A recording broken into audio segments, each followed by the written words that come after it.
ബോയ്സിന്റെ ലൈഫിൽ നടക്കരുത്. അഥവാ നടന്നു തന്നെ അവന്റെ ജീവിതം കഥാകുതയാണ് സുഹൃത്തുക്കളെ. ഒരു ഗ്രൂപ്പ് ഓഫ് ഫ്രണ്ട്സ് ഇവരെല്ലാരും കൂടി ഇവരുടെ ഒരു പിക്നിക് അല്ലെങ്കിൽ ഔട്ടിംഗ് അങ്ങനെ സംഭവമൊക്കെ ആയിട്ട് ഇവരൊരു കാട്ടിലേക്ക് ഇവർ പോവുകയാണ് സുഹൃത്തുക്കളെ. സോ അപ്പൊ അവിടെ ചെന്ന് കഴിഞ്ഞപ്പോൾ ഒരാൾ ഇവരുടെ കൂട്ടത്തിലുള്ള ഒരാൾ കത്തിയൊക്കെ വെച്ച് ഇങ്ങനെ ഇങ്ങനെ ഇങ്ങനെ കളിച്ചോണ്ടിരിക്കുകയാണ്. അപ്പൊ അബദ്ധത്തിൽ ആ കത്തി ഇങ്ങനെ താഴെ വീണ് അവന്റെ കട്ടായി പോകുന്നുണ്ട്.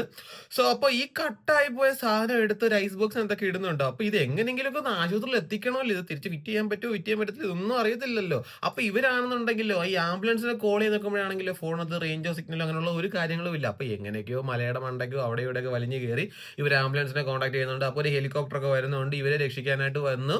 ദെൻ ഇവർ ഈ ഐസ് ബോക്സും കാര്യങ്ങളൊക്കെ ആയിട്ട് ഇവർ ഹെലികോപ്റ്റർ കയറി ഇങ്ങനെ ജസ്റ്റ് ഒന്ന് പൊങ്ങുമ്പോഴാണ് ഈ ഐസ് ബോക്സ് മാറിയിട്ടുണ്ട്. ആ സാധനമുള്ള ഐസ് ബോക്സ് താഴെ ഇരിപ്പുണ്ട്. ഇവർ എടുത്തു വെച്ചേക്കുന്ന ഐസ് ബോക്സ് വെറും കാലി ഐസ് ബോക്സ് ആണെന്ന് അറിയുന്നതും ഒക്കെയാണ്. അതിനുശേഷം എന്ത് സംഭവിച്ചു അല്ലെങ്കിൽ എങ്ങനെയാണ് എന്താണെന്നൊക്കെ അറിയാൻ വേണ്ടി നിങ്ങൾ ജസ്റ്റ് പടം ഒന്ന് കാണുക. അപ്പൊ സംഭവം ആക്ച്വലി ഒരു അഡൽറ്റ് കോമഡി മൂവിയാണ്. നെറ്റ്ഫ്ലിക്സിൽ അവൈലബിൾ ആണ്. അപ്പൊ പടത്തിന്റെ പേര് വരുന്നത് ദ പാക്കേജ് എന്നാണ്.